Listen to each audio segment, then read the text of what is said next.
She begged me. She looked me in the eye, with tears streaming down her face, and said, "Please, go to court, get me out of here." And in that moment, nothing else mattered. Not the rules, not the obligations, not the whispers about what's right or wrong. My 15-year-old daughter wanted to be free from her own mother's home, and I was the only one who could make that happen.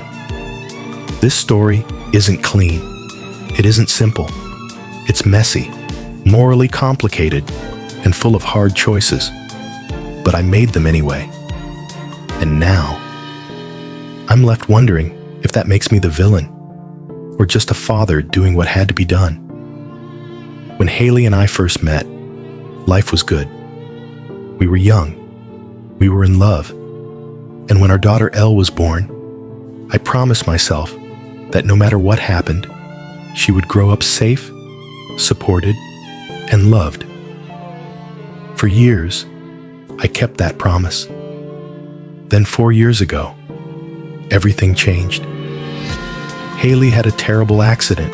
One moment she was walking, laughing, living her life. And the next, she was in a hospital bed, being told she'd never walk again. The accident left her wheelchair bound, and it also left her with something far less visible, a deep well of resentment. At first, that resentment was aimed at me. If I went for a run, she got angry. If I played basketball with friends, she accused me of rubbing my health in her face. I stopped working out. I stopped playing sports. I thought maybe, if I gave up those things, it would make life easier for her. But the bitterness didn't go away. We tried counseling for a year. Session after session, I hoped we'd find a way back to each other. But the gap kept widening. Eventually, we broke up. Even after the breakup, I kept her on my private insurance. It covered me, Elle, and Haley.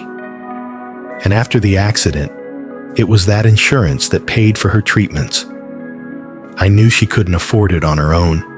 She hadn't been able to find work. Without it, she'd have to choose between paying for medical care and paying for groceries.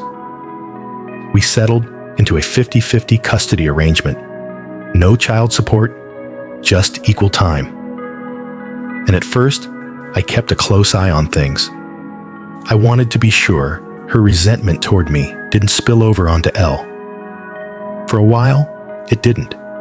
She was a good mom. So I relaxed. 2 years passed. Then, 6 months ago, Elle came to stay with me for what should have been a normal visit. But when I saw her, I knew something was wrong. She looked defeated. She'd gained weight, not dramatically, but enough that it stood out, especially for a girl who had been training in ballet for years. At first, I thought maybe it was just the pandemic, but when I asked her about it, the truth came pouring out. Haley had forbidden her from doing ballet, from playing sports, from exercising at all. She said Elle was trying to rub it in because she used to dance before the accident, that it was cruel for Elle to enjoy the things her mother couldn't. Imagine being a teenage girl, locked in your room during a quarantine, unable to do the one thing that lights you up inside. All because your mother sees your joy as a personal insult. Elle told me she barely left her room except to eat. That things had escalated so much she was afraid to even walk through her own house. That's when she asked me, begged me, to go to court and get her out. My lawyer told me the truth. In my state, getting full custody is almost impossible unless you can prove the other parent is unfit. Elle's voice would matter, but it might not be enough. I knew what I had to do. I dropped Haley from my insurance. She was scheduled to be with me for the next 6 months anyway. Without a job, she couldn't afford the treatments she needed. She burned through her savings, struggling to cover even basic necessities. She couldn't provide for herself, and certainly not for Elle. It didn't take long. When I applied for full custody, the court saw her financial collapse, the pandemic, and most importantly, Ella's own plea to live with me. The judge granted it. Full custody to me. Supervised visitation for Haley. In the courtroom, she didn't have strong legal representation. She couldn't afford it. And just like that, everything shifted. Elle is happy now. She's dancing again. The shadow in her eyes is fading. But Haley thinks I'm a manipulative bastard, and maybe she's right. I used the one thing I knew she couldn't live without to force a change. I left a disabled woman without medical insurance in the middle of a pandemic. It's not like I didn't try to talk to her first. I asked what she was thinking, forbidding Elle from dancing. Her answer? You don't get a say in what happens under my roof. I knew from experience, things weren't going to get better. So I made the call. Now, people are split. Some say I'm a hero for putting my daughter first. Others say I crossed the line, using someone's vulnerability as leverage, that I should have found another way.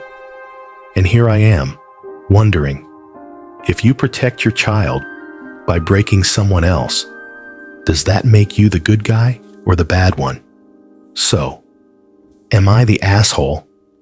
And here's what I'll say, as your host. There's a part of this story that sits like a stone in your chest. Because protecting a child should be simple. You see danger, you step in. End of discussion. But life isn't lived in the simplicity of hypotheticals. It's lived in messy, real moments where every option hurts someone. This wasn't just about custody. This was about the slow, invisible damage of resentment. How it can twist love into something sharp and punishing. Haley's accident took her mobility, but it also took her ability to see her daughter's happiness as something separate from her own loss. And that's the tragedy here. What this father did was decisive. Some will call it ruthless. But I hear the plea in Elle's voice, and I can't ignore it. A child asked to be saved. And a parent answered, so I'll leave you with this. When the people we love are hurting, we want to help them heal. But when helping them means sacrificing the safety of someone even more vulnerable, especially a child, what choice would you make? Tell me in the comments. Was this the act of a protector or the act of a manipulator? And if it were your daughter, what would you have done?